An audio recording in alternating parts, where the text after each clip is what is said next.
Morning Business, le débat. Ouais, changement d'ambiance sur les impôts, c'est plus la même mayonnaise désormais. Si vous voulez des baisses, il faudra attendre. Bruno Le Maire prépare le terrain en expliquant que la croissance est compliquée, tout ça.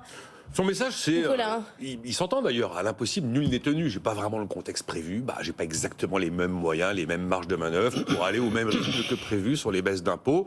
Donc il nous explique que il y a une croissance qui est plus faible, il y a des taux qui montent, il y a une inflation qui résiste. Voilà un peu les termes de l'équation.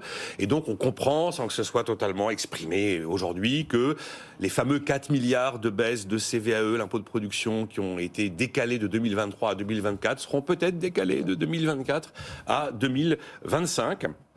Mais il n'y a pas que ça qui est un peu nouveau quand même dans le discours de Bruno Le Maire. Il y a quand même le chiffre 2024 d'économie, c'est plus 10. Il reconnaît que ça devrait plutôt être dans les 15. Ouais, 15 milliards d'économies. Oui, c'est le chiffre vraiment qui est ressorti, notamment lors d'une rencontre avec les journalistes qu'il a réalisé un peu en marge des rencontres économiques d'Aix. Et puis, il ne cache pas du tout, de manière très oui, effectivement, je vais baisser très massivement la dépense fiscale. Ouais. Oui, objectivement, baisser la dépense fiscale, c'est pas une hausse de prélèvement obligatoire, mais ça s'apparente à une hausse de prélèvement obligatoire. Et il nous a donné les secteurs prioritaires. Ce sera la santé. Donc, attendez-vous à payer plus cher vos médicaments. Attendez-vous, cher employeurs probablement à mettre un peu plus la main à la poche pour indemniser les arrêts maladie. Ce sera le logement, bon, Pinel, on sait. Suppression du Pinel. Oui, suppression du Pinel, prêt à taux zéro. On a compris aussi qu'il était prolongé, mais en fait on retire les maisons individuelles. Donc on a limité. Alors qu'on est en pleine crise du marché de l'immobilier. On en fera un matin si vous voulez du marché de l'immobilier. C'est juste la cata, le marché de l'immobilier. Et puis c'est l'emploi, la troisième priorité. Tu sais, si on veut aller vers le plein emploi, oui, mais attendez-vous à payer, à mettre la main à la poche pour utiliser votre compte personnel de formation. Et puis il n'est pas évident que les subventions à l'apprentissage soient les mêmes. On pourra ajouter d'ailleurs un quatrième secteur, le transport.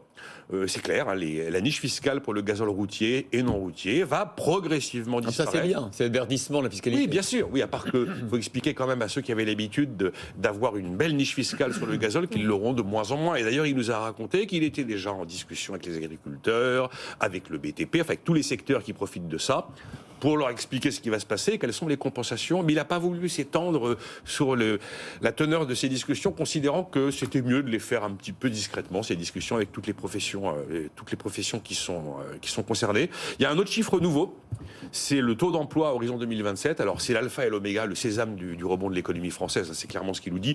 C'est ce qu'on dit aussi ici depuis longtemps. Voilà, 10 points de taux d'emploi en plus, même plus que 10 points, parce qu'il veut être à 80% de taux d'emploi en 2027. 80% de taux d'emploi, ça veut dire qu'on augmente de 12 points le taux d'emploi. Évidemment, ça ne s'est pas vu depuis les années 60. Enfin, une tendance comme celle-là. Oui, effectivement, c'est le sésame, il va falloir y parvenir. C'est pas gagné. En tout cas, la bonne nouvelle, même si les entreprises probablement devront s'asseoir sur les 4 milliards de baisse de CVAE, c'est qu'il tient vraiment à la politique de l'offre et il n'en démord pas. Il faut produire davantage. C'est quand même l'un des principaux messages que j'ai retenus dans ce qu'il nous a dit. Après, il y a des petites choses, mais voilà, je laisse Jean-Marc... Baisser les impôts, c'était pas le bon moment, Jean-Marc Daniel ? Je pense que le discours qui consiste à dire on va attendre la croissance pour baisser les impôts est un discours absurde. Ce qu'il faut, c'est baisser les impôts parce qu'on aura comme ça de la croissance.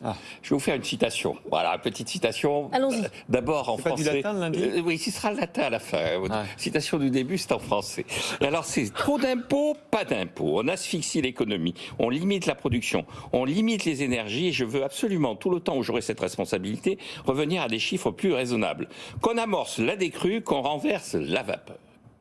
Et c'est ce que déclare François Mitterrand en 1983 pour justifier la politique de rigueur. À l'époque, le taux de prélèvement obligatoire est de 45%.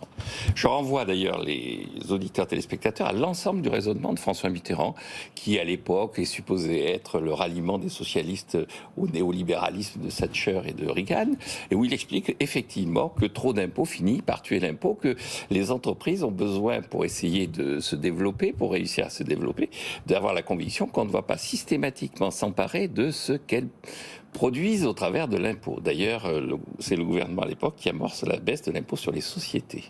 Et lorsque l'impôt sur les sociétés est baissé, Pierre Mauroy, Premier ministre socialiste, dit « Nous avons choisi de baisser l'impôt sur les sociétés parce que c'est ce qui va stimuler l'activité économique. » On en est où aujourd'hui ? On a renversé la vapeur. Le taux de prélèvement obligatoire était de 45%. on est à 45,2%. On n'a toujours pas renversé la vapeur. Donc si on veut avoir de la croissance, il faut effectivement renverser la vapeur. Alors après, il s'agit de cibler où on fait les baisses d'impôts. C'est vrai que si on fait payer les baisses d'impôts à la génération future par davantage de dettes, c'est un leurre, c'est un mensonge. C'est-à-dire la baisse d'impôts d'aujourd'hui n'est jamais que la hausse d'impôts de demain. Donc il faut répartir la baisse d'impôts. Et je pense qu'il faut baisser les impôts des entreprises, puisque c'est là qu'est le nœud, c'est la production. La production, c'est effectivement des gens qui travaillent, mais pour qu'il y ait des employés, il faut qu'il y ait des employeurs. Nouvelle citation d'un Premier ministre socialiste qui était Manuel Valls. Donc pour qu'il y ait des employés, il faut qu'il y ait des employeurs, donc il faut baisser les impôts des entreprises, il faut accélérer le processus de baisse des impôts de production, et il faut faire monter en puissance une fiscalité verte, au détriment effectivement du pouvoir d'achat des ménages, mais on leur donne en échange une assurance que leur vie sera meilleure et leur bien-être sera accru. Et alors le bilan de tout ça, c'est un extrait de Suétone que vous connaissez tous. Donc Suétone parle de Vespasien, et Vespasien, vous savez, avait mis un impôt, ou plus exactement, il avait nationalisé le commerce de l'urine. Et on lui avait dit, mais c'est pas digne. Il dit non, l'enjeu, c'est pas de savoir quelle est la qualité morale du bien. L'enjeu, c'est de savoir quelle est l'efficacité économique de ce que je fais. Parce que pecunia non olet. L'argent n'a pas d'odeur. Exactement. Yes. Voilà. Voilà. Vous voyez que vous maîtrisez le latin. Et ouais, il m'a fallu un an, mais là je suis bien. C'est super intéressant ces sujets. Et alors, ça commence à être assez bien renseigné. Allez voir les travaux de Xavier Jaravel. Il nous les a d'ailleurs exposés à ce micro. Il a regardé de manière empirique, hein. C'est pas gauche-droite, de manière empirique, les fameux niveaux d'impôt au-delà desquels les effets sont contre-productifs et généralement la recette baisse. Il l'a regardé pour tout ce qui concerne les impôts sur les personnes physiques, sur le travail en fait, et les impôts sur le capital. Il est clairement que les niveaux maximum, nous y sommes. Donc c'est pas la peine d'imaginer qu'on pourrait aller au-dessus, parce que alors là, on commence à avoir les effets négatifs, où en augmentant les impôts, on baisse la recette, ce qui est quand même assez extraordinaire.